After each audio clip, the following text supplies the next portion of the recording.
မနက်ဖြန်နတော်လာပြီနေ့မှာကျွန်တော်ရဲ့9ရက်သားသမီးမိတ်ဆွေများအားလုံးအတွက်ငွေကြေးနဲ့ပတ်သက်ပြီးတော့အထူးစင်ပြေစေမဲ့ရေတရားစီရင်လှူဝဲရဲ့အကြောင်းကိုကျွန်တော်ရဲ့မိတ်ဆွေ9ရက်သားသမီးတွေအားလုံးအတွက်ကိုကျွန်တော်ဝေမျှပေးသွားမှာပဲဖြစ်ပါတယ်ကျွန်တော်ခုပြောမဲ့ရေတရားသည်ငွေနဲ့ပတ်သက်ပြီးတော့အခက်ခဲတွေကြုံတွေ့နေရတဲ့သူတွေငွေကြေးနဲ့ပတ်သက်ပြီးတော့ရရန်ပေးရန်အတွက်တောကများနေရတဲ့သူတွေလက်ပိတ်တလို့ကြုံတွေ့နေရတဲ့သူတွေနဲ့လက်လာပရှင်လန်းစေဖို့နဲ့ငွေကန်တွေအားကောင်းစေမဲ့ရေတရားပဲဖြစ်ပါတယ်အဲ့တော့ကျွန်တော်ရဲ့ဒီဗီဒီယိုဖိုင်လေးကိုတွေးတဲ့သူတိုင်း share လေးတွေနှိပ်ပြီးတော့ကျွန်တော်ရဲ့ဗီဒီယိုဖိုင်လေးကိုဆုံးအောင်ထိနားထောင်သွားပါ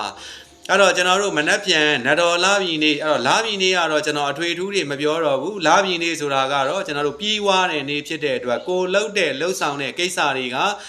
ကခုနကတော့စံနာတွေပြီးွားတယ်စူတောင်းတွေပြီးွားတယ်ကိုယ့်ရဲ့အခက်ခဲတွေအစဉ်ပြေလည်မှုတွေရရှိစေတဲ့နေ့တစ်နေ့ဖြစ်တဲ့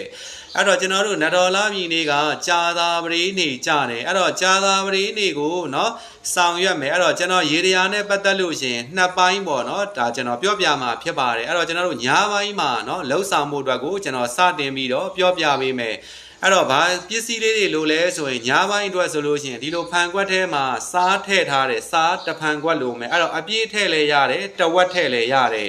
်ဒါကတော့ကျွန်တော်တို့ကဘာလဲဆိုလို့ရှိရင်ဖျားမှာလှူရမှာတော့မဟုတ်ဘူးညာပိုင်းကိုကိုယ့်ရဲ့ဒီအိမ်ပေါ့နော်ဒကမာကြီးပေါက်မှာပေါ့နော်တကားကိုဖွင့်ပြီးတော့ကျွန်တော်တို့ကဒါလေးကိုဒီစားလေးတဲ့ဖန်ခွက်ကလေးတွေကိုစားထည့်မယ်ထည့်ပြီးလို့ရှင်ဖျားနိုင်ရတော့ကျွန်တော်ဒီမှာဒီကကျွန်တော်ကတော့အစိမ်းရောင်လေးပေါ့နော်ဒီမှာစိုက်ပြလိုက်တယ်အဲ့တော့ဖျောင်းနိုင်ရတော့ဘာရောင်ထည့်ရမှာလဲကိုယ့်အကိုကြိုက်တဲ့ကာလာထည့်လို့ရတယ်ကျွန်တော်ကတော့ငွေကြေးနဲ့ပတ်သက်ပြီးတော့ဒါအထူးအဆင်ပြေစေဖို့ဒါလက်ပိတ်နေတဲ့ကိစ္စတွေလက်ပွင့်စေဖို့ငွေကြေးလက်လာပါတွေရှင်လန်းစေဖို့အတွက်ဒါဆောင်ရွက်တာဖြစ်တဲ့အတွက်ကျွန်တော်ကတော့ဖျောင်းနိုင်ကိုဒါlucky ကာလာအစိမ်းရောင်လေးကိုကျွန်တော်သုံးတဲ့သဘောပဲအဲ့တော့ဒါကျွန်တော်တို့ကဘယ်နေရာမှာထွဲမှာလဲဆိုရင်ကိုယ့်ရဲ့ဒီအိမ်တကားမကြီးဘောက်ကိုဖွင့်လဲပြီးရောအဲ့ရှေ့မှာခုံလေးတစ်ခုံချပြီးတော့ကိုယ့်ရဲ့တကားဘောက်ကနော်တကားဘောက်ကနော်နေရာလေးမှာခုံလေးချပြီးတော့ဒါလေးကိုမီးချစ်ကလေးနဲ့မီးညှိပြီးတော့မီးထွင်းပေးအောင်မယ်ကျန်တာဘာမှပြောစရာမလိုအဲ့တော့ဒီစားမီးအိမ်ပေါ့နော်ဒါမှမဟုတ်လို့ရှင်လဲဖန်ခွက်ပေါ်ရင်စီရင်ထားတော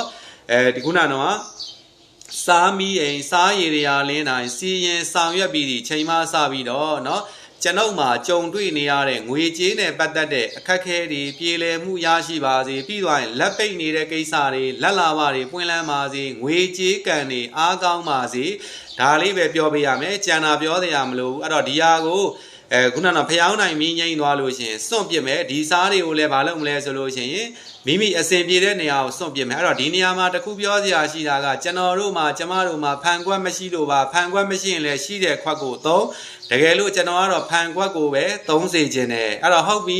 ကျွန်တော်တို့လာပြီနေမနက်ပိုင်းမှာကြားလို့ရှိရင်မြတ်စွာဘုရားရှင်ကိုရောမြတ်ကြီးကိုနော်ဘာလူမာလဲဆိုရင်ကျွန်တော်တို့ကငွေကြေးနဲ့ပတ်သက်ပြီးတော့ကျွန်တော်ဒီလမှာပေါ့နော်ကျွန်တော်ရဲ့9ရက်သားသမီးမိတ်ဆွေတွေအားလုံးကိုဒါငွေကြေးနဲ့ပတ်သက်ပြီးတော့အစဉ်ပြေစေချင်တာဖြစ်တဲ့အတွက်ကျွန်တော်တို့မြတ်စွာဘုရားရှင်ကိုရောမြတ်ကြီးကိုလာပြီနေမနက်ပေါ့နော်6နာရီရနေပြီးတော့ကျွန်တော်တို့ဒီ10နာရီအတွင်းမှာပေါ့နော်6နာရီကနေ10နာရီအတွင်းမှာမြတ်စွာဘုရားရှင်ကိုရောမြတ်ကြီးကိုကြက်သွန်ကျော်ပေါ့နော်ကြက်သွန်နဲ့မုံမုံနဲ့လူကြောထားတဲ့ကြက်သွန်ကျော်6ရှက်ကိုပကံများတဲ့ကိုထည့်ပြီးတော့ကျွန်တော်တို့မြတ်စွာဘုရားရှင်ကိုရောမြတ်ကြီးမှာဒါလှူဒန်းပေးရမှာဖြစ်တယ်ကို့မှာကြုံတွေ့နေတဲ့အခက်အခဲတွေကိုဒါတေးသေးချာချာလေးလေးနက်နက်နဲ့စူးတောင်းပေးရမယ်ဘယ်အချိန်မှလူမှာလဲဆိုရင်မနက်6နာရီရနေပြီးတော့ကျွန်တော်တို့10နာရီအတွင်းမှာကြိုက်တဲ့အချိန်ကိုအဲ့အတော်အတွင်းမှာလှူလို့ရတယ်အဲ့တော့လှူတဲ့ခါကျရင်ဘယ်လိုစူးတောင်းရမလဲကျွန်တော်ဒီနေရာမှာတခါတည်းထည့်ပြောပေးလိုက်မယ်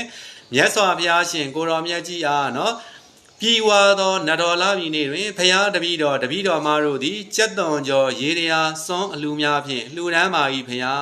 ာလှူဒန်းပြီးဒီချိန်မှစပြီးတော့ဖရာတပည့်တော်မတို့မှာကြုံတွေ့နေရတဲ့ငွေကြေးနဲ့ပတ်သက်ပြီးတော့နော်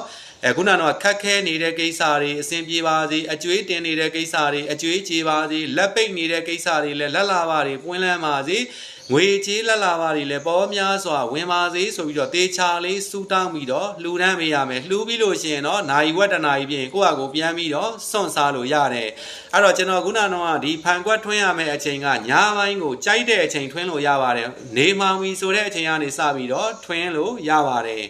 အဲ့တော့ကျွန်တော်ရဲ့မိတ်ဆွေ9ရက်သားသမီးတွေအားလုံးကျွန်တော်တို့ဒီနတ်တော်လာပြီနေမှာကျွန်တော်ခုပြောခဲ့တဲ့ကြက်သွန်ကြော်ရေရရာစားမိအိမ်ရေရရာတွေစီရင်ဆောင်ရွက်ပြီးဒီချိန်မှစပြီးတော့ကျွန်တော်ရဲ့မိတ်ဆွေ9ရက်သားသမီးတွေမှာကြုံတွေ့နေရတဲ့အခက်အခဲတွေပြေလည်မှုတွေရရှိပြီးတော့ငွေကြေးလက်လာပါတွေလည်းပေါ်များစွာဝင်ပါစေ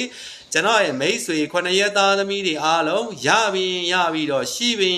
တိုးပြီးရင်လည်းတိုးတက်ကြပါစေလို့ကျွန်တော်ဆုတောင်းမြတ်တာပို့တာရင်ကျွန်တော်ရဲ့ရေဒီယာဗီဒီယိုဖိုင်လေးကိုကျွန်တော်ဒီနေရာမှာပဲဆုံးသတ်ပါတယ်အားလုံးကိုကျွန်တော်ကျေးဇူးတင်ပါတယ်